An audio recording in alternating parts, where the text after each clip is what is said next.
Okada operations and so on, have started work to deliberate on the way forward, and that may have been where the misunderstanding may have arisen. And we only wanted to suggest to the people of Ghana that unlike the NDC, we do deep thinking. And if I may come back, because of the deep thinking that we have been doing, because of the consultations that we have been doing, like the Minister for Transport said recently, that as far back as 2019, consultations have been held with regards to the issue of Okada and so on. We have come to a firm conclusion that the best thing to do for Ghanaian youth who are interested in the transport sector as operators, and also Ghanaian passengers who desire for themselves and their goods to be transported from one place to the other, is to go for the lower risk, higher paying vehicle transportation, and that the government, on the back of the automotive policy and industry that is evolving in our country. Now, you know that Volkswagen and Co. are in the country. The government will now have to come behind Ghanaian people who are interested in the private sector to operate transportation, to get these, if you may, high pitches vehicles from these assembly plants, because the people of Ghana must necessarily benefit from the relocation that we are seeing happening in the transport sector. The people must benefit. One of the tangible benefits to the people is that government has engaged these car manufacturing companies, and I've assured them that we will come behind Ghanaian persons and businesses who are interested in operating transport, so that you can give them cars and they can do what we call work and pay. And so we are navigated towards that more safer, more higher paying endeavor of car transportation over Okada. And we have done this because Kojo, there is research that establishes that for a motor transport, Okada and car, the probability of an accident occurring, the one for Okada, there is a 3 times higher more probability. It's researched, okay? And so we are looking at the risk involved to both the Okada operator and the transporter and the passenger. Again, research has shown that, God forbid, but should there be an accident involving either a car or a motorbike, the possibility of death is 16 times higher in the case of Okada. And so why any a responsible and responsive political party will want to navigate towards the higher risk and low paying intervention, such as the operation of Okada, over the lower risk, higher paying intervention of supporting people to enjoy these high pitches arrangements? Beats my imagination. Right. But we are quite clear that where we stand as far as the operation of Okada is concerned, it was their promise. And so if you say there was clarity, I mean, they put it out and people invited us to comment, preliminary comments were made, but the position, our manifesto position, and it is here under the private sector, the transport sector revitalization program in our manifesto, is that government will support people who are interested in the transport sector to take relatively roadworthy vehicles, even new vehicles, right? And then we will support them with a pay as you go, work and pay arrangement. That is our position. So that's the clarity. But I want you to take note of the inconsistency and the sharp U-turn of the NDC relative to this. And once Honorable Agboja is here, we'll get him to speak to that. What thinking went into the passage of that law in the first place, if they are now promising to repeal it. Very well, we will get Mr. Agboja to speak to that. But if you don't mind, I have 2 things on my mind about what you've explained to us, now that we have the clarity. The first question is this. So your concern is about safety, right? So you describe higher risk and lower paying Okada as compared to the lower risk, higher paying vehicle work and pay system that you're proposing.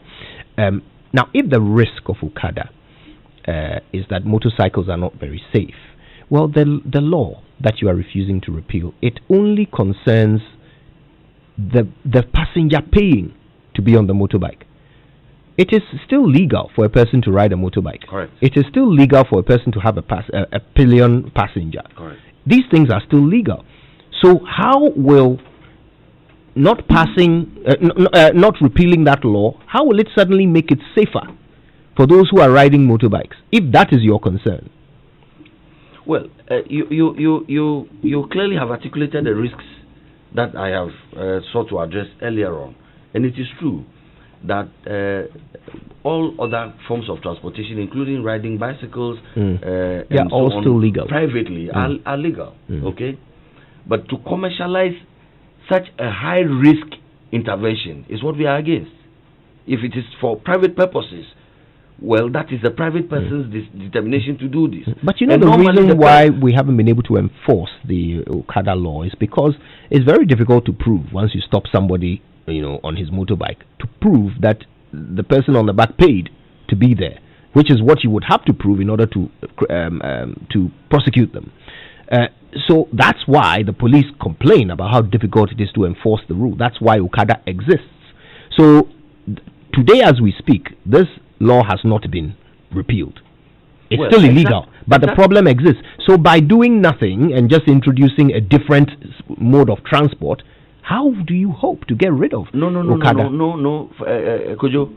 Exactly. These questions I think you should be posing to the people who sponsored this bill in the first place, because the bill definitely is deficient in a lot of respects. And but you are not going to repeal it. But the point is that, no. We are looking at a transport sector improvement program, and we are well aware that people are compelled to do Okada not out of choice, but by necessary force. I mean, by implication, they are compelled to do that. My market and so people want to get from A to B fast. Yeah, but no, exactly the point. So if you give them a little people car, also want to get from A to B comfortably. They want to get from A to B safely, and so if you do not create the ingredients for people getting to places quickly, safely, and comfortably, then people will be compelled to use other means like Okada. And that is why we are looking at the road infrastructure, which is critical. And that is why we are looking at cars, which are more comfortable, which will be quicker if we properly engineer our roads and so on and so forth. And that's why we are saying that our approach is not just a knee-jerk reaction, but it is a creative solution to a long-term problem. In a long-term manner, we are solving a problem. We are not just dealing with the symptoms of a problem. We are holistically and in the long term attempting to solve a problem. Because if you ask a lot of the people who either take Okada or ride Okada, they do so not because they so desire, but conditions have compelled them to do that.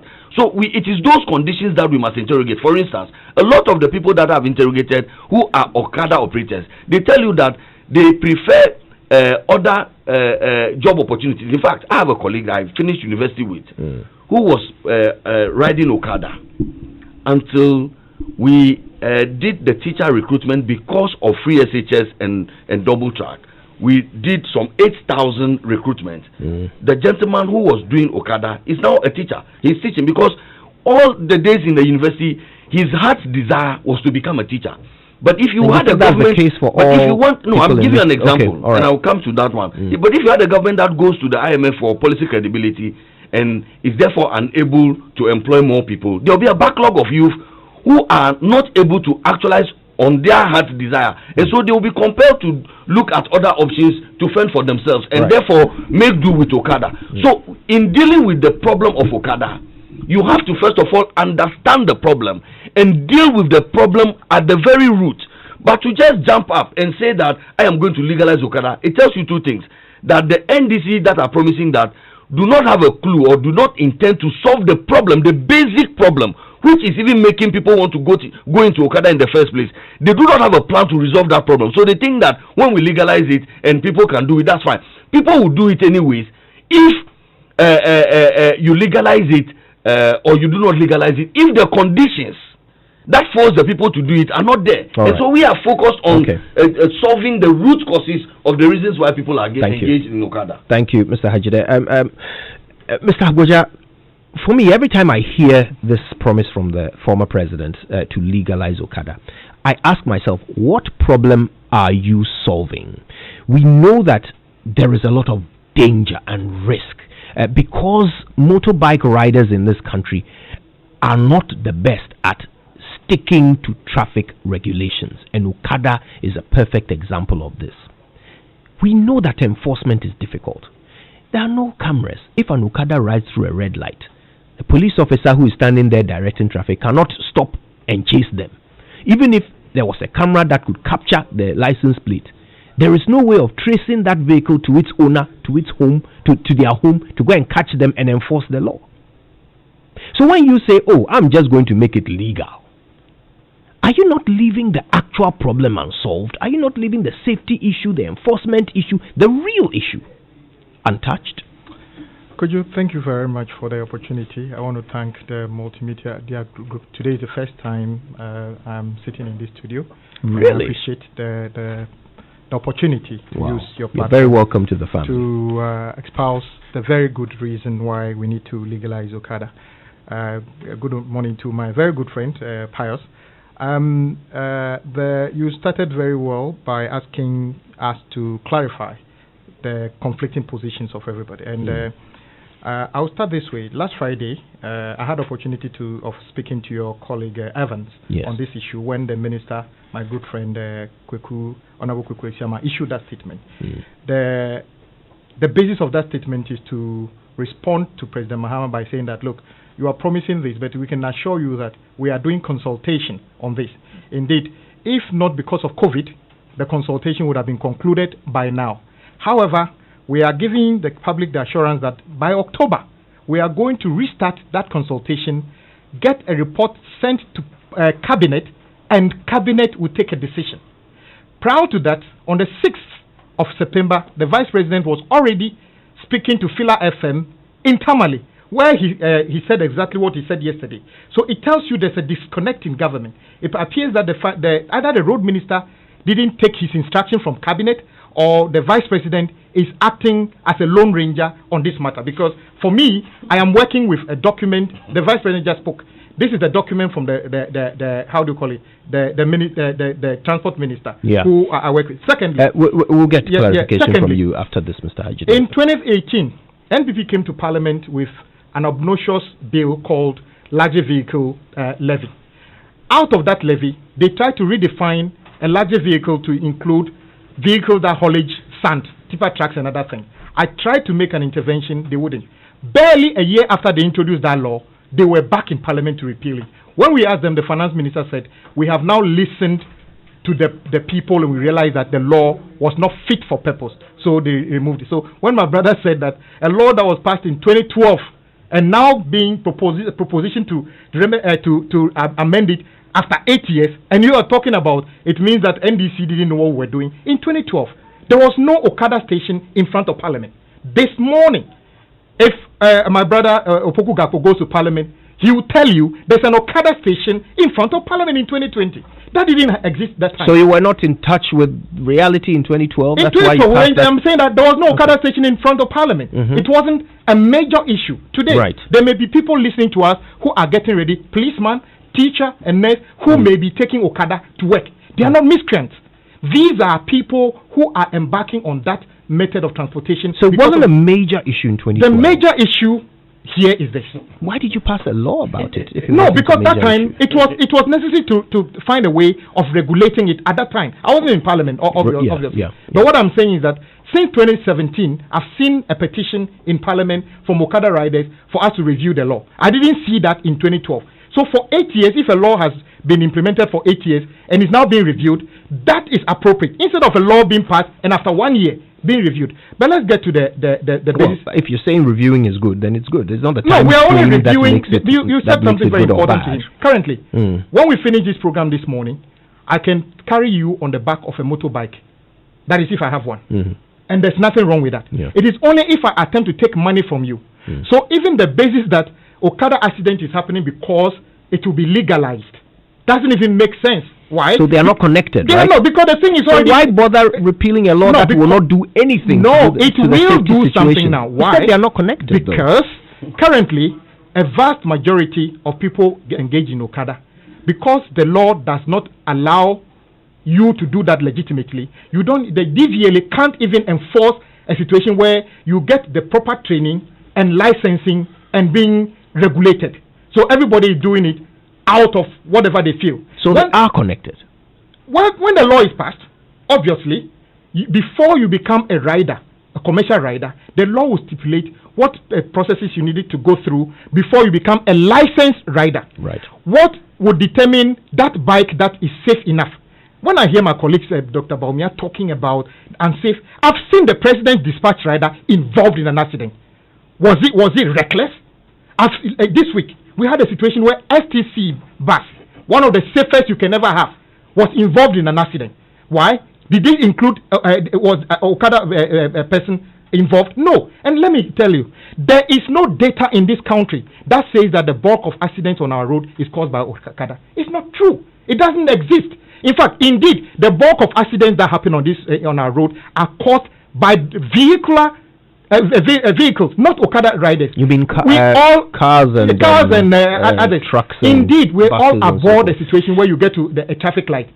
A driver or Okada person wouldn't wait for the light to go green, they go through. That is a clear breach of the law. It doesn't matter whether it's Okada or it's a vehicle. We need to enforce that. So the NPP has lost the argument. They don't have a basis. And this is a ridiculous thing that, look, currently, and when I said it the other time, somebody didn't understand me. Currently, there are Okada riders that will make 200 cedis a day in this country. NAPCO graduates will get 700 Ghana cedis if they get it. We made an argument. What, a day or a month or a week or what? The 700. Yes. 700 is a month. It's a month, okay, yes. And Okada rider can make 200 cedis a day. Though illegally. We are saying that, in effect, nobody compels Okada rider to become Okada rider. Just the way, today you are in the studio educating us. There's somebody who is sweeping the street under Zoom Lion. You couldn't say that because he's sweeping the street, he's doing a lesser job. And anybody who thinks that Okada doesn't form a significant part of our transport networking probably doesn't understand what he's talking about. In India goes to space. India have got maybe hundreds of satellites running around the globe. In fact, the Flagstaff House where the vice president works from is built by Indians. But Okada is a business in India. So where from this misunderstanding that Okada is the most dangerous form of this? And guess what? In our estimation, there are more Okada riders than people on government payroll.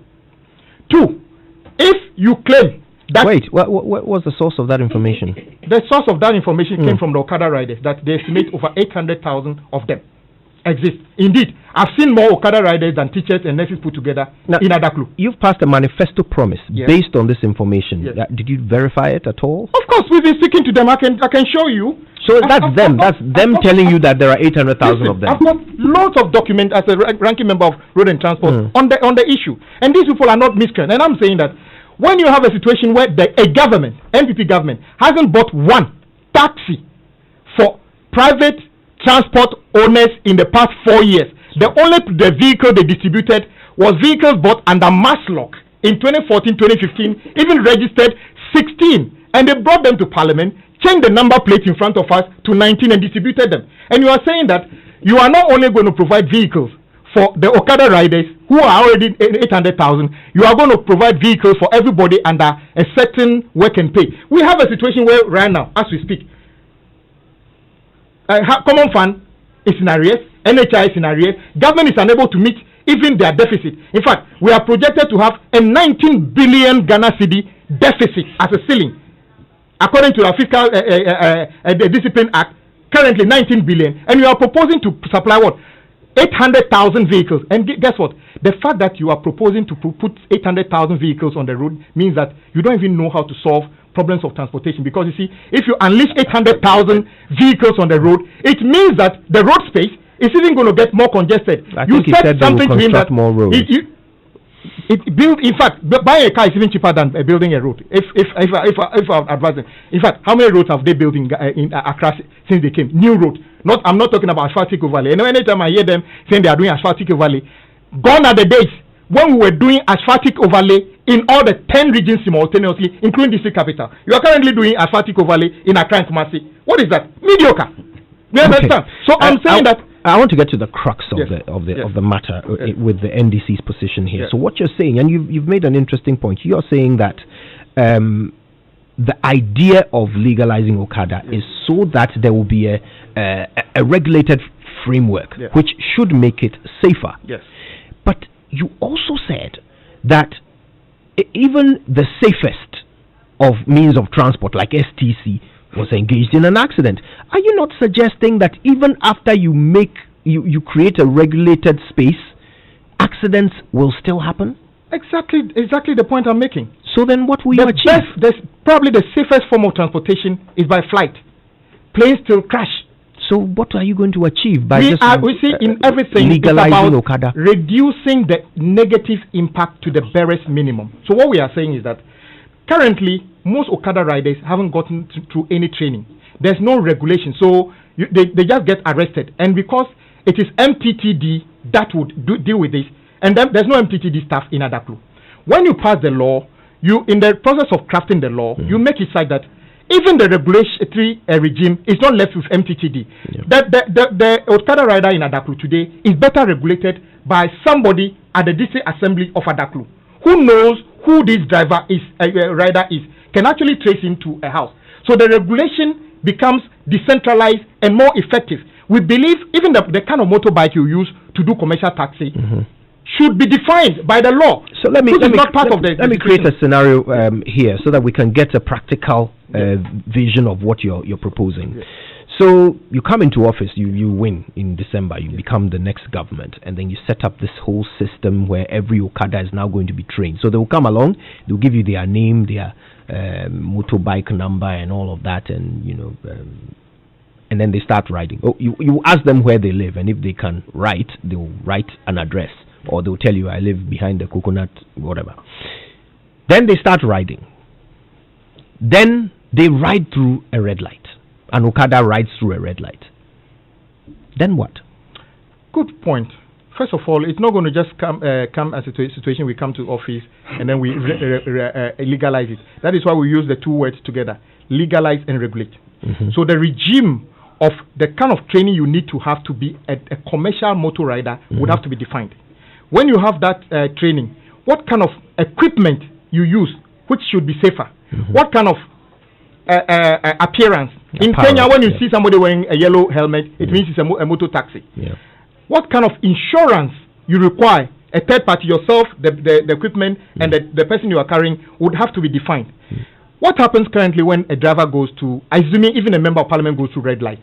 I've breached the law. If the police gets me, apparently there are probably too many people go through without being caught. The same law that will apply when a driver goes through a red light would apply when it's a motor. But that law is there now. But they are passing through the lights. No, but you see, the focus currently is about Okada. Yes. And I agree with you. You've lived in London. You should think extremely well before you even pick up your phone when you are driving. Even if it's your mom or your children calling you, you have to think properly. But in this country, including judges, MPs, ministers, we take it for granted. We speak. So back to the example, the Okada rides through the light. What do you do? How do you enforce the law? Well, currently there's a project going on, which if you see, part is by National Security, part is by what we call Accra Intelligent Traffic Management System, which is supposed to be deployed nationwide. They started from Accra. Eventually, Accra would be such that every corner you pass for a certain meters, you'll be able, a camera is going to be able to record accurately the registration plate of your vehicle or your motorbike. And check it against which database to find your address. Which database? Because you will provide a database that will be checkable. Who will provide it? The government is building a database, and that database could be available to, what do you call it? In fact, what we are building now is being handled by Ministry of Road and Highways partly. But the MTTD is allowed to come and sit in there. When the bill came to Parliament... You say it's being done now, so it's the MPP that's doing it. In fact, the Accra Intelligent Traffic System is part of the 2012 CDB agreement that came to Parliament. Indeed, we have to cap it at the point in time. Got the money for it? No. Okay. We have to cap it, and then the NPP came and resurrected it. But guess what? We are dealing with an issue that will address traffic management in the country. Okay. And I'm saying that I'm curious about something. Just before we continue, gentlemen, if you don't mind, I'm curious. As I listen to you, I am asking myself, what are the questions my audience also has for Great. you. So you know what I'd like to do? I'd like to give them the opportunity to call maybe 4 or 5 calls, ask a few questions, so that we can deal with their concerns about this Okada issue before we move on to other things. So please, yes, I'll give you that opportunity. But I'll rebut your 0302 216 541 0244 340 437. Call us if you have any questions for our 2 panelists about the Okada policy. Okay, let's deal with that before we move on to other things. I'll take a few calls and then we'll get their answers. Yes, Mr. Hajide, you wanted to say? Yeah, Kojo, you are right. The more I listen to my colleagues in the NDC, the more I get confused. So I can associate with you, and I'm sure our colleagues will indicate that to you. But I just want to make a. I'm confused by both of you. Let me be clear on that. Clear. We won't give cast. Just a moment. Let's take these calls and then we'll come to you, Mr. Hajide. Joe is in Tudu. Joe, good morning. Good morning, my brother. Good to hear from you. What's your question? Yeah, I want to find out from the honorable member. The Okada, the means of people using Okada, that means it's very faster. But if you compare the traffic situation in Accra now, I'm in Makola. Anytime I want to go and buy something, I use Okada, which is very fast. And the honorable member is talking about a car. Look at the traffic nature in Accra. You understand? The means of going and come faster. That's why the Okada exists. So I think they should come again. This one is not that clear. Thank you very much. All right. So that's a question for Mr. Hajide. We'll get his answer in a moment. William is in Gomwa Bujumbura. William, good morning. Good morning, Kojo. How are you? I'm very well. Good to hear from you again. What's your question? It's not a question, but it's a matter of, you see, thanks to the civil society work I do, I've been around the continent where you have Okada operating. They have accidents because they are afraid they'll be arrested and so they drive recklessly. But as they're saying, if they are regulated, let me give you an example. There are in some countries where they form unions, local unions and national unions. The local unions oversee their operations in, let's say those from Adabraka. So you have those ones at Adabraka there. They don't ride on the main ring road, but they take people into the communities. So they have their unions that regulate their movement, regulate their dress code, regulate their license and stuff. And it's seriously reduced to the very minimum the accidents they encounter. So if it's a business here and government regulates it properly, it will work. Although it might not be what, as a developed nation, we would want, but we can start from there. And you see, we don't think fast. If we are building roads, there should be sections for bicycles and motorbikes instead of the main street. See, they are regulating it, and I'm sure it will work. Okay. Thank you very much. And let's speak to Shay in Accra Central. Shay, good morning. Good morning, Kojo. How are you doing? I'm very well. Good to hear from you. Great. Does Pius know that in the Eastern Africa, 70% of all their transportation needs are met by Okada? In Eastern Africa, when it was legalized, the safety improved by 30% after it being legalized and regulated. You see, when a problem cannot be solved like the way we have this Okada situation because of the need created by congestion within our cities, the best way is to legalize and regulate. But I find that the government solution is that they would provide cars for these Okada drivers. Are they going to provide 500,000 vehicles on this same congested road, for which reason the people demand Okada? How is the solution going to be like? For instance, we have Ayalolo, where we make lanes for them. If we regulate Okada and also provide lanes for them as we did, or they could use the same Ayalolo lanes, provide them caps, helmets, provide them with some tags for them to wear, protect clothing, and then with the regulation and training, we show them how to ride on the road for them to be more regulated. Because it is really in Africa. People talk about Germany and France, but we should look at our needs as a developing nation and then fashion the solution to fit it. Then gradually we will reach the level that Germany and France have reached. Right. Okay. Thanks, Shay. Thanks very much for that. Nana Kweku is in Kumasi. Nana Kweku, Michelle. You saw Adumo. Now, what's on your mind? Right now, we are talking about Okada. Now, driving Okada consists of 7 things. Now, you need road regulations, that is the road safety certificate, and then insurance.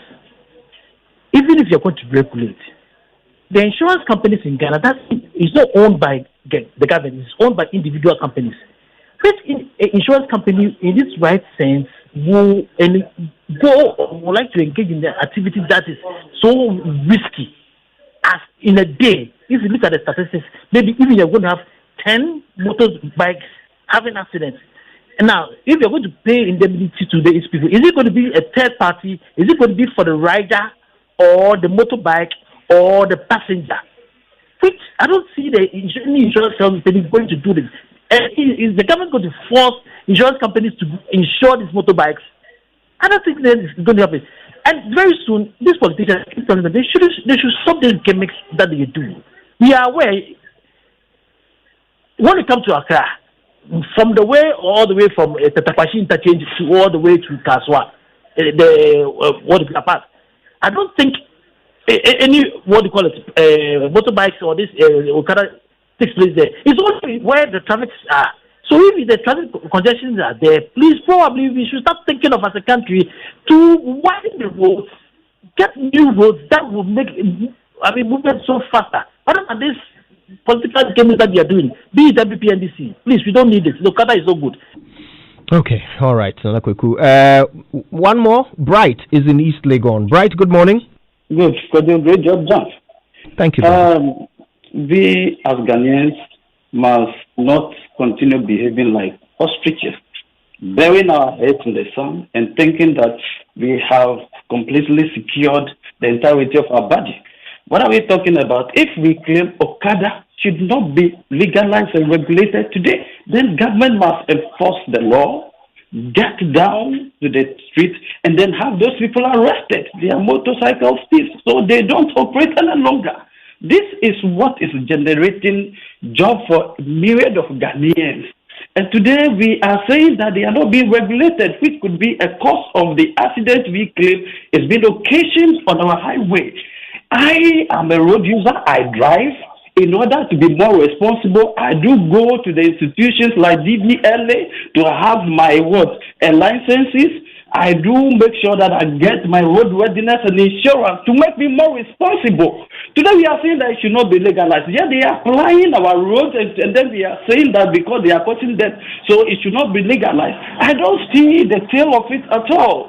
We must be purposeful, reasonable enough. If we regulate it, these guys are going at least even to help increase our revenue envelope. They will be more responsible. They will have their issues licensed, and government will be able to make some amount of money from it. The best way today is to have it legalized, not only legalization, but also regulated. If it is done, jobs are created for the people, the revenue envelope of our nation gets what they have, and then it makes the people more responsible, rather than saying that it should not be legalized. Yes, we are allowing them to operate. I was in my village the other day, and I realized the exponential growth at which these Okada people are operating. Do we allow them to operate without having it regulated? No, it cannot be done. We must regulate them and make sure that they are more responsible. In any case, those who talk about the Okada is the location a lot of accidents. Even our buses we are using on the road, driving every day. The U-turn buses, they are engaging in accidents on daily basis. People are having their lives lost. The fatality is increasing on daily basis. It is not only Okada. It should be regularized. Thank you very much. Okay, thank you so much, and thanks to all of you who have called us. Interesting comments there, Winston. Yes, interesting comments, Kojo. So let me just chip in a few information, because Honorable Agboja said there was no research about Okada and all. So I went to the Road Safety Commission, now National Road Safety Authority. Yes. Says that from January to November 2019, now 2,083 persons died in road traffic accidents in this country. Yeah. Now, out of that number, 656 of them were recorded from motorcycle accidents. And the thing, according to David Osafo Adonting, is that Ghana used to record 210 deaths among motorcycles, and it rose to 410 in 2016, and has now risen to more than 600. Okay, so it's actually increasing exponentially. It is increasing. Every let me year. just chip this also in, because he makes the point about the passage of that particular law. Now, when that law was being passed, I was a parliamentary correspondent. In fact, immediately the law was passed, in the process, we saw persons, Okada riders, ride to Parliament to protest. And at the time, Michael Tenyauno had to comment about it. So why are these people doing this? So, in the process of passing that LI, the people who actually complained, even after its passage, they kept coming to Parliament and complaining. At one instance, someone said, "Oh, what these people have done is to tell all of us that they are engaged in illegality. Why would Parliament even have an Okada station in front of Parliament?" Interesting question. All right, now we'll get responses. Mr. Hajide wants to rebut, so he will take the opportunity to answer the questions addressed to him and rebut. Then Mr. Agboja will also answer the questions addressed to him in just a moment. Right now, though, my guy, it's hard to come by money these days. So if it has to be done, then it must be done right.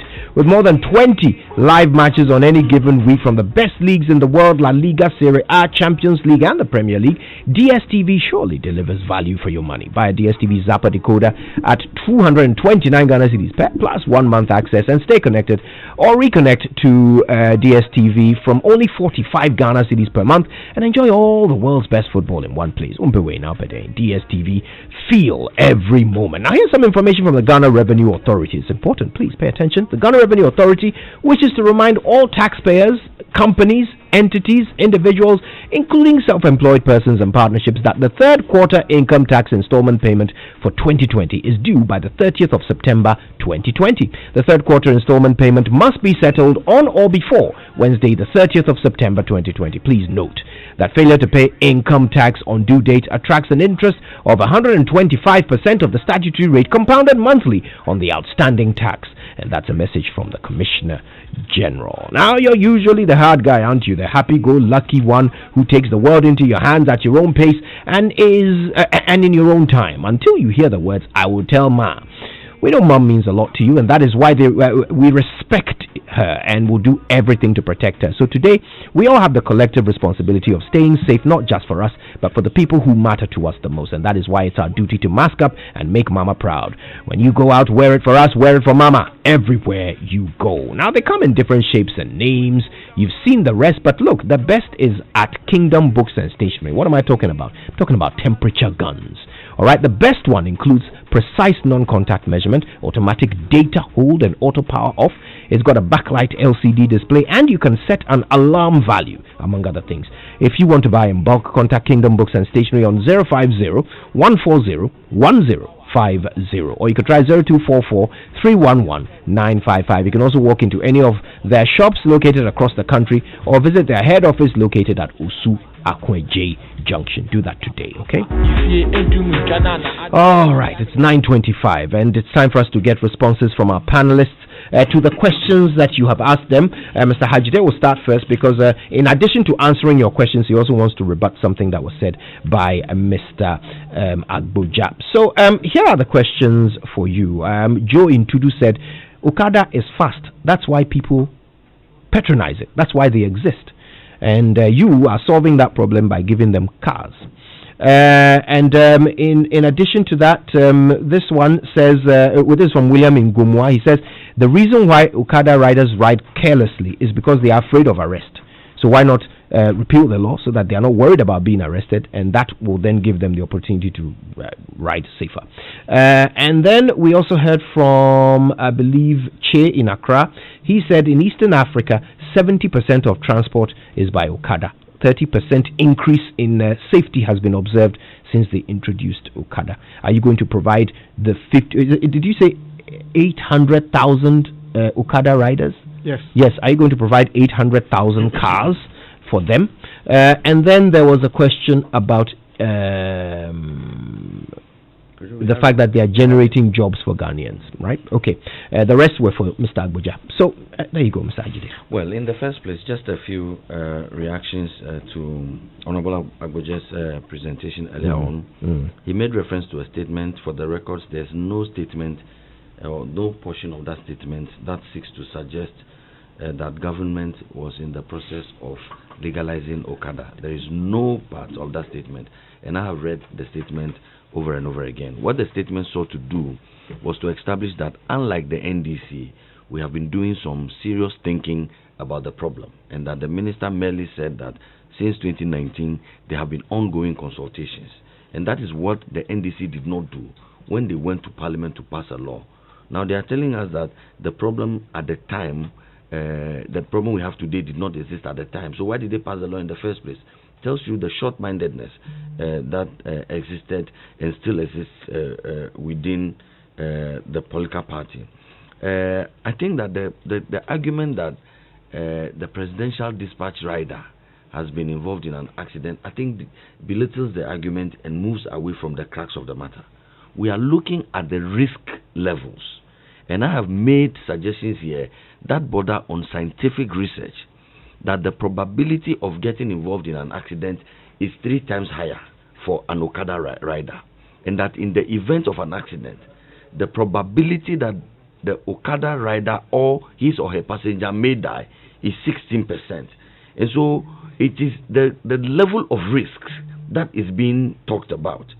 And you see, Mr. Hajide, that risk exists today, in spite of the fact that it's illegal for Okada to ride. I agree, but that's the more reason why I believe that in the thinking of the NDC, and I've read the memoranda accompanying the bill when it was into the LI, the explanatory notes to the LI when they came to Parliament in 2012 to pass it.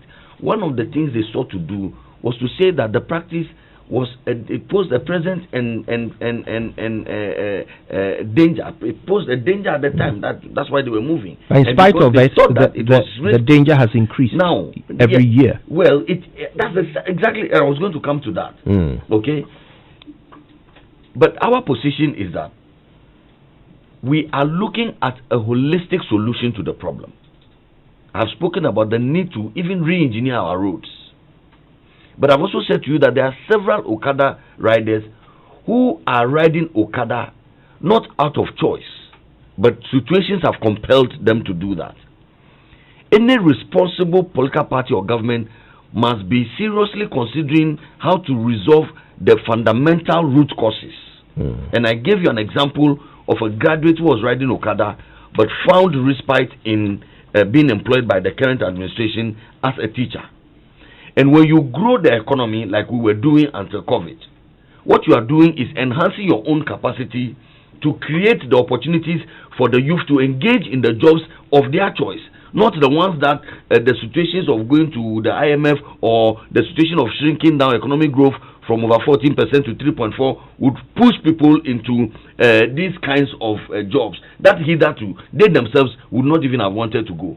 So what the NDC is seeking to suggest to me is not to grab the bull by the horn, but rather to play to the gallery. And of course, all they want to do is to win an election. And he told you about the numbers, 800,000. So they think that there are 800,000 votes out there. We should say something to them so that they vote for us. We are looking beyond the next election, and we are focused on the future of this country. Right. And somebody said, and I'll come to that quickly, the question, one of the colleagues said that, let's look at East Africa. Well, we can look at Togo. We can look at Nigeria. In fact, the word Okada, I'm told, originates from Nigeria. It's a Nigeria coinage. But today, if you go to Nigeria, there are several states in Nigeria that no longer do Okada. They have banned it. They have learnt lessons. And so when we are setting standards, we should set high standards. We should fight for the Ghana that we want. We should not just, as a political party, the high standard the NDC wants to set is not to improve on our transportation mode. And I'll give you, when we were in power, instead of passing the law that they passed, what did we do? We brought Metromas. But because we wanted, I'll come to that. Because we wanted to improve upon intercity transport. Right. Because we know that the problem of traffic is major. One of the major ways is to do this mass transportation. But you have intracity, and you have to do it in the most comfortable manner. When more people are aboard a vehicle, okay, it is better than when everybody is riding his or her own vehicle. So when you have the intercity metro mass vehicles, which unfortunately the NDC ran aground. If you have that, what you are doing is that you are actually decongesting. And so it's a multimodal approach. But our approach to resolving the challenges of the youth is what we have spoken about the fact that there are now automobile assembly plants in Ghana. What are the benefits to the people of Ghana? One of the benefits for us is that if you really and truly, after we have set out the basic framework, giving the jobs and so on and so forth, if you want to do transport, we should put you in a lower risk environment and not a higher risk environment. So and there are 800,000 Okada riders. We're going to give them 800,000 cars? No, I said to you that a lot of the 800,000, they are there because they are compelled to be there. Right. And the trajectory that we are on now, a lot of these people will necessarily leave Okada and get into the businesses of their choice. You speak to a lot of them, they will tell you that they did not get into Okada out of choice. They are compelled by situations. It's been 4 years. It's a process. Moved any of them? We have moved several. I just gave you one example. Thomas, he was a university colleague of mine, and I can give you several other examples. It's a gradual process. The mess that we inherited was so gargantuan to the extent that it was going to take some time to resolve them. But gradually they are getting there. Okay. And we are saying that the Ghana that we want, okay, the Ghana that we want to live for our children, the picture that we want to paint, it's not the picture of what somebody describes, or maybe if you go to some other countries, you see that people have we want the Ghana that we want to live for our children will be one that is comparable to the developed economy. You said something. Wilson gave the data of 2,000 deaths for 2019, Right. and then the 600 attributed to Okada. Yes. And think that is exactly the danger we are talking about. But that happened in spite of the fact that they are banned. Listen, and so banning them coming to you, that exactly doesn't do anything. To make it legal, to make it legal, increased to make it legal. In fact, we worsen the situation. How do you know? But I'll come to that. When it was legal, if you check, he talked about the numbers were not that high. He talked about 800,000. I doubt that figure, but he talks about 800,000. Right. I can work with that figure. For that same year, we had 3.4 million cars. So if you do the discounting, what it means is that more people have died from Okada than cars. There were 3.4 million cars in 2019. Do the discounting. There were 800,000 motor, according to your figure. There were 800,000. But out of that 800,000, 600 died. And there are 3.4 million cars. Out of that, 1,004 dies. You do the discounting, you find out more people die. More people die on the Okada.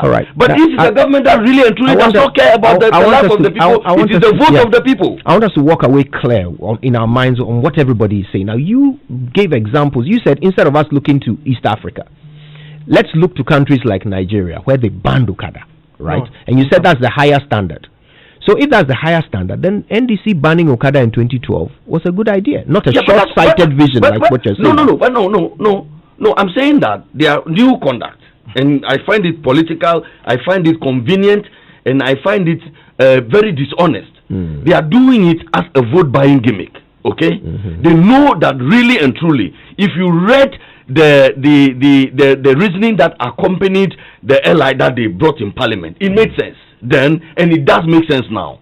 But it's just because they are desperate for the people's votes, they will say and do anything. And so this is not something that is grounded on a firm belief that this is what is good for the future of this country. Okay. They want to hoodwink us. Okay. So currently it is banned. Currently it is banned. It's been banned for the entirety of your party's tenure in office. It's been banned. But the numbers have gone up. You still say that banning is the solution? Well, I'm saying to you that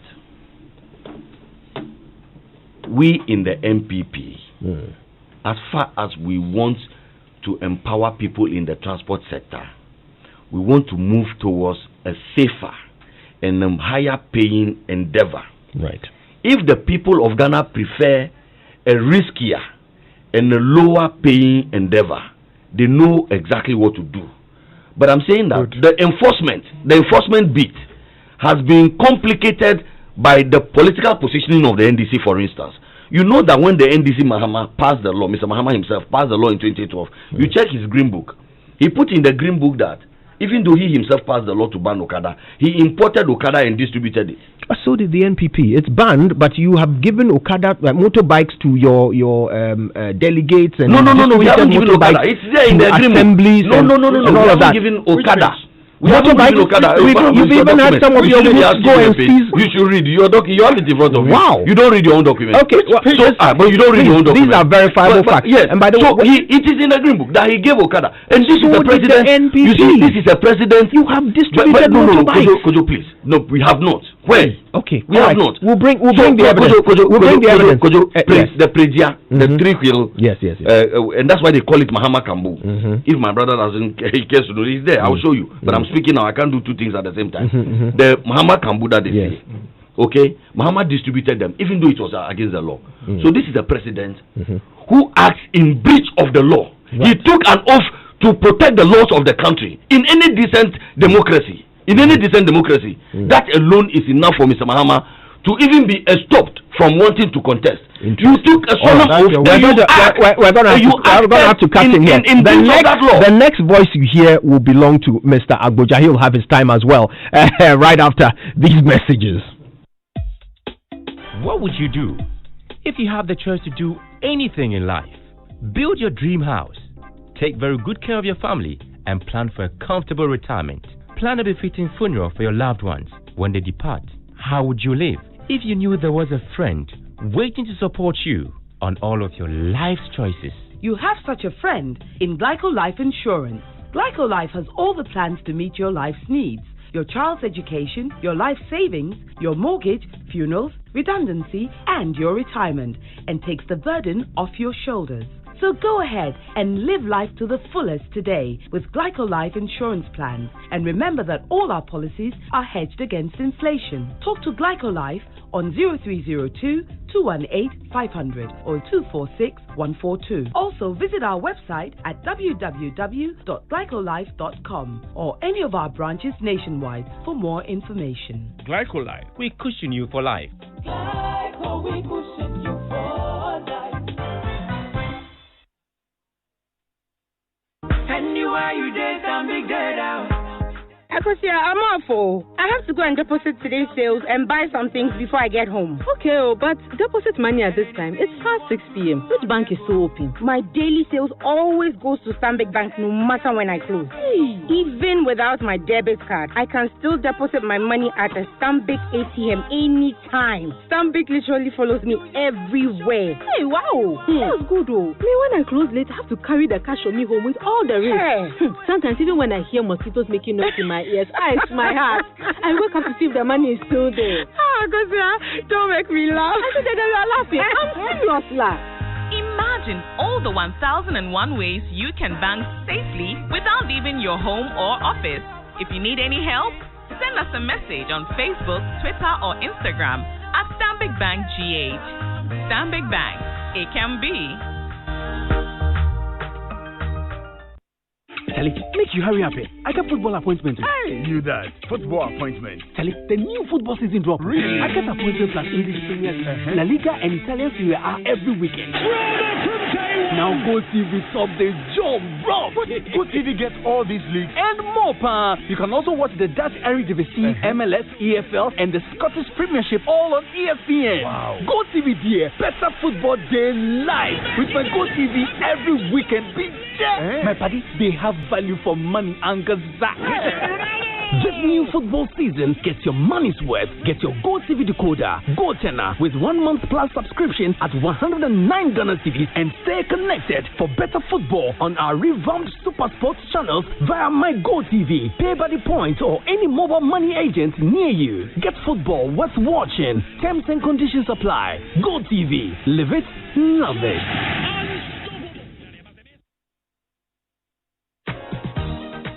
Multi TV, in collaboration with Syndicated Capital, brings you the 25th anniversary promo sales. For only 150 Ghana cedis, get yourself a quality advanced S2 decoder, quality dish, and an LMB. Don't be deceived by these fake decoders who insist on the quality Digibox. With the advanced S2 Digibox, you can get over 150 TV and radio channels with sports, news, cartoons for the kids, and other exciting channels. And oh, you get access to the new Joy Learning channel on Multi TV designed for the senior high school students. The quality advanced S2 decoder has over voltage protector, auto scan, and 1-year warranty and a USB slot. So what are you waiting for? Rush for yours now. For inquiry and purchase, call 030-2242-532 or 050-152-9937. 030-2242-532. Quality Advanced S2 decoder is the only approved multi-TV decoder. Quality we promise and deliver. Accidents do happen. It could be a motor accident, a sudden heart attack, or even a stroke, or any other health emergency. The first steps you take are very critical. Should you be involved in or witness an accident, call 112 for the fastest ambulance response. With over 300 well-equipped ambulances all over Ghana, you are assured of the fastest response to your emergency calls. Call 112 during critical health emergencies and save your life and that of your family and loved ones. 112, help will come. 112, we are safe. Avoid prank calls as they can lead to loss of life of persons in actual need of help. Be a responsible citizen. Coffee in your cup and joy on the set. The Super Morning.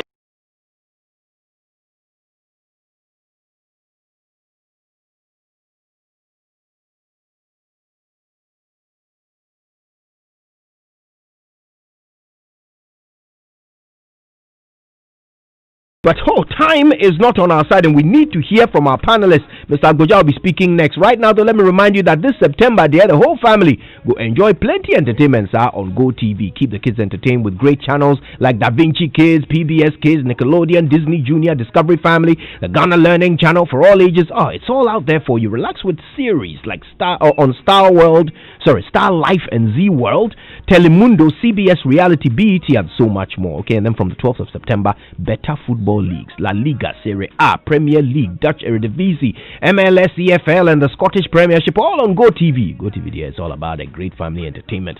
So get your Go TV decoder, Go Tenor with 1 month plus subscription at 109 Ghana cedis and stay connected using my Go TV app from as low as 20 Ghana cedis per month. Terms and conditions apply. Go TV, live it, love it.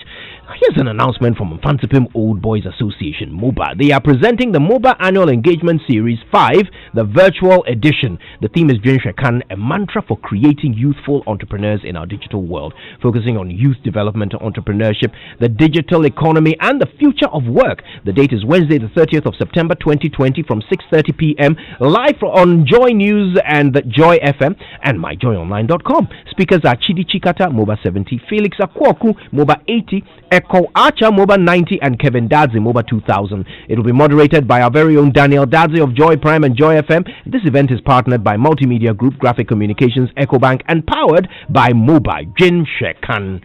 All right, so as part of the 25th anniversary, we'll have the privilege of having lunch with 25 of our loyal listeners at the exotic Kempinski Hotel every Tuesday and Thursday for the next 13 weeks. All you have to do is stay tuned into Ignition with Sammy Forson, Monday through to Friday between 1 and 3 p.m., sending your name, where you work, and why you would like to have lunch with the personalities who will be up for lunch that week. And we'll pick you up from your office, chauffeur you to Kempinski, have a good lunch with you, hand you some beautiful 25th anniversary branded souvenirs, and drop you off at your office. Best part of it is that the privilege of having good conversation and getting to know you better. Thank you already for being our guest. We are Joy and we love you. Thanks to Kempinski for the support as well. Text messages on the Super Morning Show are brought to you by Glyco Critical Illness Plan GSIP. It's in your best interest to survive. And GCB Bank, your bank for life. We're going to read a few of those messages in a moment. But here are your COVID-19 prevention tips to wrap it up. Self-quarantine if you're sick. Please call your doctor if you have any symptoms. Stay at home until you recover. Avoid sitting, sleeping, or eating with your loved ones, even if you live in the same home. Wear a mask, wash your hands, as much as possible, and if you need urgent medical care, please wear a mask and let the authorities know you may have COVID-19. All right, Mr. Agboja, let's come to you now. I know you have a lot to say about what Mr. Hajide has said, but don't forget your questions as well. They want to know, for example, how insurance would cover Okada riders if you indeed go ahead to implement your policy. Okay, also somebody wanted to know how you are going to provide for their safety and training and apparel and all of that. Yes, thank you very much. I'm very grateful once again for sharing this wonderful platform with my very good friend, Paris. The two questions are very relevant. The interactions we had with industry so far, don't forget that currently you need to take an insurance to have a motorbike and carry somebody. The difference here will be that you are carrying somebody who is fee paying, and the insurance companies don't have any problem. In fact, industry players will tell you that they can insure anything depending on the premium. You are more likely to die of many other things than on Okada today, taking the population. What I was saying, and Winston was trying to help us, is this, that when we met MTTD and National Road Safety Authority, the data presented to Parliament did not suggest that the bulk of accidents on our road is caused by Okada. So what he read is a confirmation of that. Out of over 2,000 accidents, 600 are Okada. And guess what? I remember very well querying them. Can you determine whether, even if an Okada person is involved in an accident, the fault is necessarily the motor rider? Because you could be a driver and knock down a motor rider. Exactly. That is the point I'm making. So this Okada rider is more likely to die. Of making Okada the most dangerous form of transportation is neither here nor there. More people die in vehicles than on motorbikes. No, that's not. And you said over 2,000 and 600 people. You need to do the discounting. No, what is the discounting you're talking about? This is 4 million cars. And there are 1,400 deaths. Let me tell you. You need to do the discounting to be able to know which one is higher. Even the data from DVLA is problematic, because you've had vehicles before which you don't use again. They are scrapped. Guess what? It's on the database of DVLA as vehicles in this country. All of people listening to us. So that data is not accurate. And guess what? Let's be clear on something. This conversation about data, it's not actually specific to Okada. No. When they talk about motorcycle accidents, they're not talking only about Okada. Exactly. The DVLA does not hold data on Okada because Okada is illegal. It could be a dispatch rider. It could be somebody who owns a motorbike who goes to work with Okada. Right. And then you did. Somebody talked about the first one was about insurance. And then the insurance industry. No. You see, the higher the risk, the more premiums. You know the interesting thing. The higher the risk, the higher the premium. You know the interesting thing. They will collapse the industry. Currently, one of the biggest problems facing the youth in this country is drug abuse. We were able to pass a law in Parliament that you can go on to commercial production of marijuana in this country, and when we queried, currently you can't even regulate the people who are growing it secretly. Now you are going commercial. We passed that law, and NPP was happy to pass that law and say that we can grow weed in commercial quantities, and it's okay. However, listen. And this idea, and I've explained to you. I'm not sure how it's connected to the. Let me tell you. I am saying that. Currently, it is illegal to grow weed in this country. Yes. But somehow people find way of growing and making it available to the youth to smoke. We passed a law saying that there are some people in another country who need tons of weed. So Ghana have passed a law to say you can grow weed in commercial quantities. The question is, when the person is growing it in Adaklu in commercial quantities, how do you make sure that the youth there don't have access to it? That question is not been answered in the law. Yet NPP found it necessary and felt safe enough to pass that law. And I'm saying that this one, people can be regulated to carry out Okada effectively. I'm sorry, but I'm failing to see the connection whatsoever. If the risk is about Okada having accident, and I'm telling you that the issue of young people getting hooked on drugs, including marijuana, is more graver than how many youth actually ride Okada. So what you're saying is that the NPP has been able to pass a law that does not remove the risk. So you are also going to pass a law that will not remove the risk. No. Then why mention it?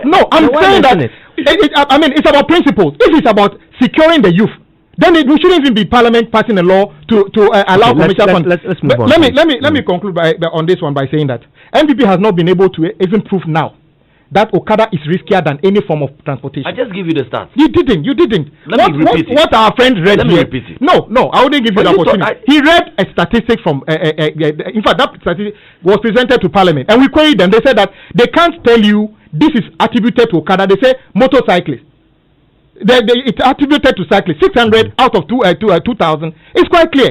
And the NPP's decision not to legalize, are they aware that the Deputy Minister of Transport, your own colleague, my very good friend, kept insisting, Honorable Titus Glover, that Okada must be legal. In fact, the last statement in Parliament regarding Okada was made by Honorable Muntaka.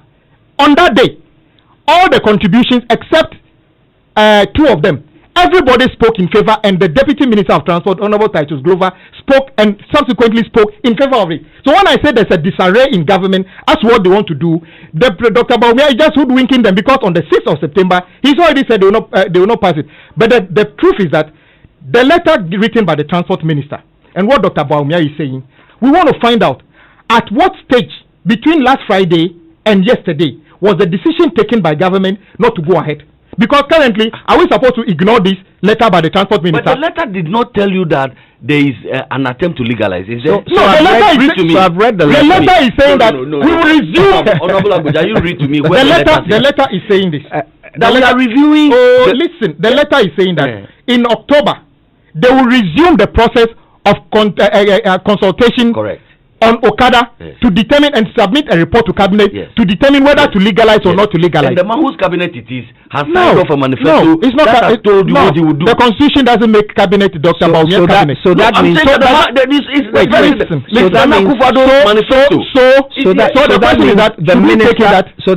was mistaken. That's what I'm saying, that the minister did not say anything that is contradictory to what. So are you going to go ahead with the consultation?